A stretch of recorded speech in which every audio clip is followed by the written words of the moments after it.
Hey everyone, welcome to Comic Yahud, your place for classic comic stories. Today's episode, Tintin the Blue Lotus, last chapter. Let's dive in. With a flourish, Mitsuharado introduces Rastapopoulos, who stands with an air of supreme confidence, confirming his role in the sinister plot. Tintin's heart races as he recognizes the infamous criminal, the mastermind behind countless dark deeds, now revealed as his captor. Rastapopoulos, with a menacing grin, recounts his past exploits and brushes with death, asserting his indomitable spirit and survival. Tintin, incredulous at the revelation of Rastapopoulos as the gang's leader, grapples with the weight of this unexpected twist in his perilous journey. Rastapopoulos reveals a tattoo on his arm, a symbol that shocks Tintin, who is tied up and unable to move. The ominous mark signifies a connection to a notorious past, leaving Tintin to question the depths of Rastapopoulos' influence and schemes. As Yamato escorts two captives into the room, their expressions reflect a mix of fear and defiance. The tension in the air is palpable as everyone braces for what Rastapopoulos has planned next in his sinister agenda. Yamato, with a sly grin, hands a large blade to Mr. Wang's son. The gesture is loaded with threat, leaving Tintin and the others to wonder about the true intentions behind this unexpected move. The son, with a mix of happiness and determination, grips the large blade tightly, his mind racing with the weight of the task ahead. The air is thick with tension as the moment of decision looms over him, leaving everyone on edge. With a chilling calmness, he speaks of finding the truth, claiming that only by beheading them can they truly understand. The captives, bound and helpless, listen with growing dread as he raises the blade, the threat hanging ominously in the air. Meanwhile, in another room, a group of conspirators huddles together, their whispers laced with treachery. Assured of their safety, they plot the next steps, confident that Yamato will eliminate any loose ends once the grim task is complete. The conspirators observe with grim satisfaction as the son brandishes a large sword, poised to strike at the captives, including Tintin and his friends, who are bound and helpless.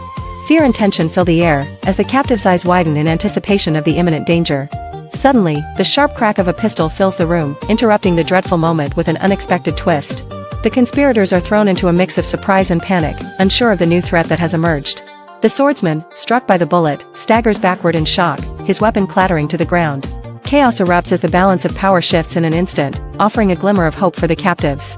Three men, startled by the sudden turn of events, stand with expressions of shock and confusion, their plans unraveling around them. The noise of the gunshot still reverberates, adding to the tension in the air. Tintin, tied up but filled with hope, exclaims his admiration for Chang's courage, his eyes shining with newfound determination. Chang, empowered and commanding, holds a gun as he and his allies surround the captors, demanding their surrender. The tables have turned, and the captors, once in control, now raise their hands in defeat. Chang rushes forward with triumphant relief as he finds his friends bound but safe, exclaiming victory. Tintin, with a sigh of relief, acknowledges Chang's success and notes how close they came to disaster. With a grin, Chang reassures them that the operation went smoothly, boasting that the crew of the Parika Maru didn't even have a chance to react. Mr. Wang, filled with admiration, praises Chang's courage and spirit, acknowledging the brave youth's role in their rescue. Meanwhile, Tintin frees Mrs. Wang, marking the end of their captivity with a heartfelt promise of freedom.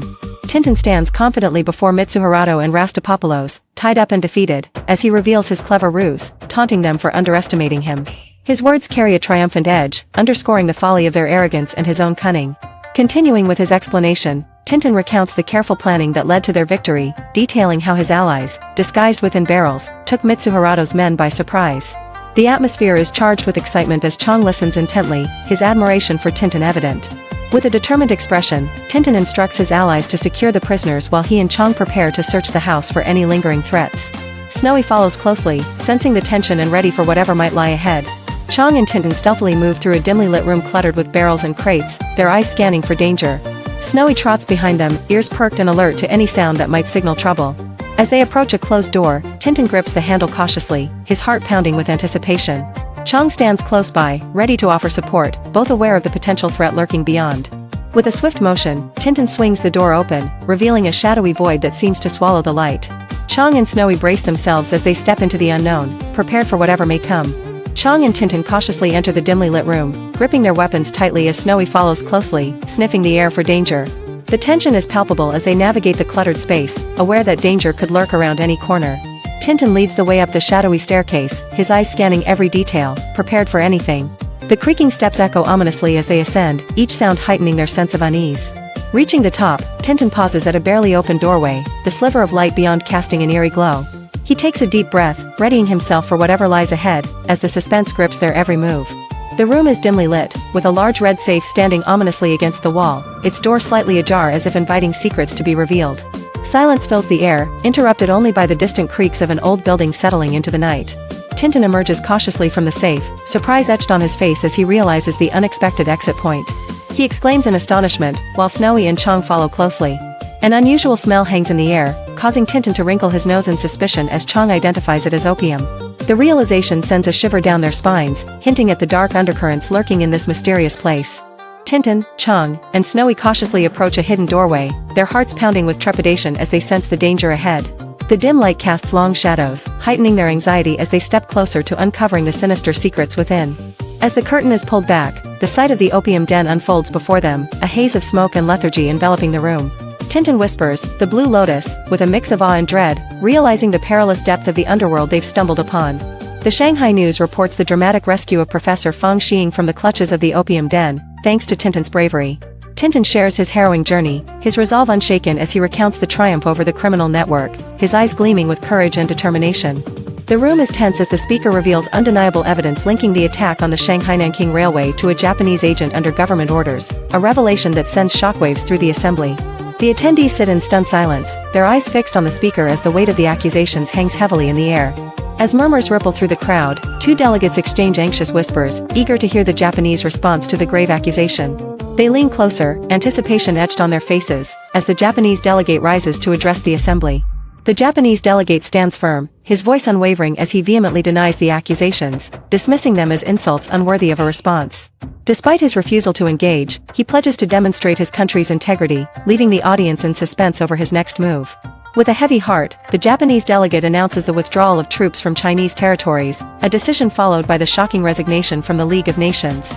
The atmosphere is tense as the implications of this bold move ripple through the assembly, leaving everyone in a state of disbelief. As the delegates exit the building with determined strides, their expressions are a mix of defiance and resignation, symbolizing the gravity of the decision just made.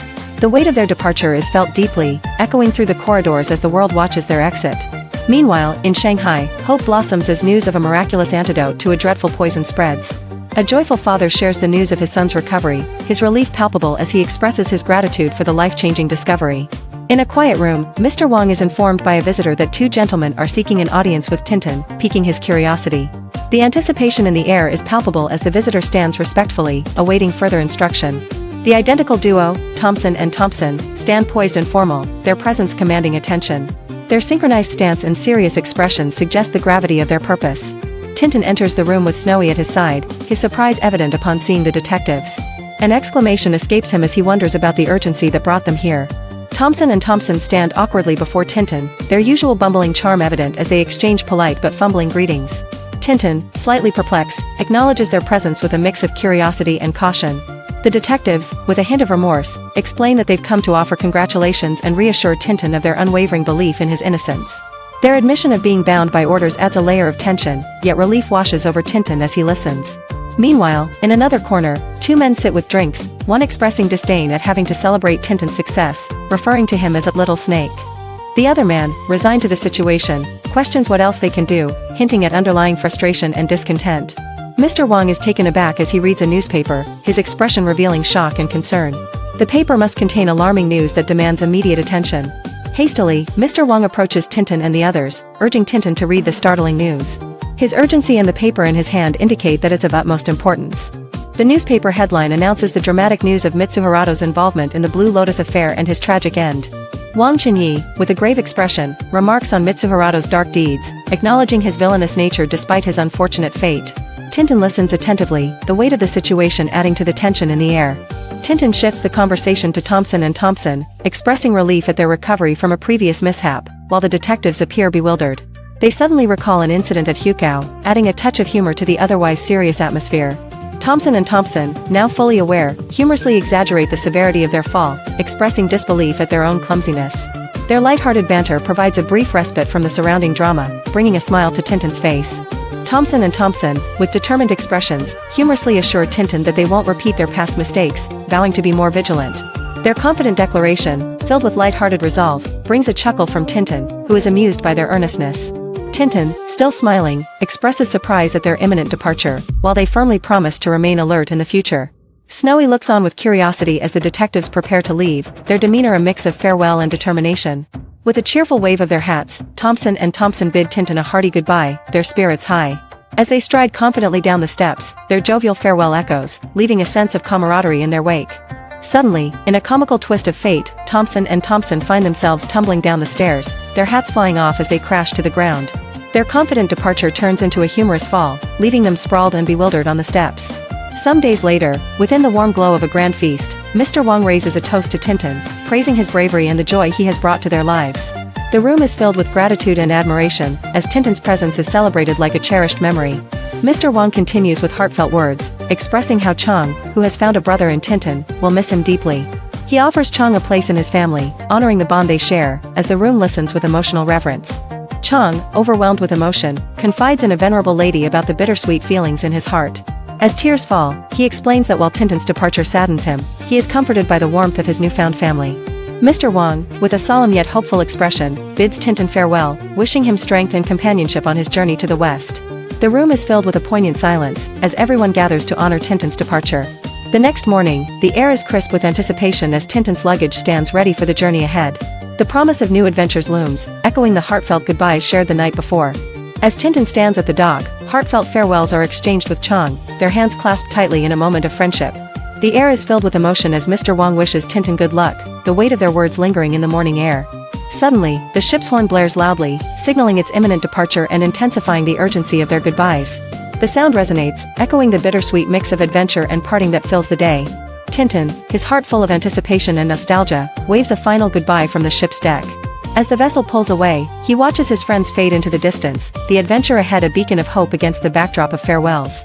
The crowd waves enthusiastically as Tintin, with Snowy in his arms, bids farewell from the ship's railing. The echoes of their cheers mix with the salty air, a bittersweet melody of parting and promise. The ship's horn bellows loudly, a deep, resonant sound that fills the sky and signals the beginning of Tintin's journey. The vibration seems to carry the weight of hopes and dreams, drifting across the water. As the ship sails away, Tintin continues to wave his hat, his smile unwavering despite the distance growing between him and the shore. Snowy remains vigilant by his side, a loyal companion ready for whatever adventures lie ahead. As the ship sails away, Wang Chenyi and Chang wave their goodbyes from the dock, their gestures filled with hope and a touch of melancholy. A stranger in a blue coat watches silently, his posture contemplative against the backdrop of the bustling harbor. Thanks for watching Comic Yahad. Like, subscribe, and catch you in the next story.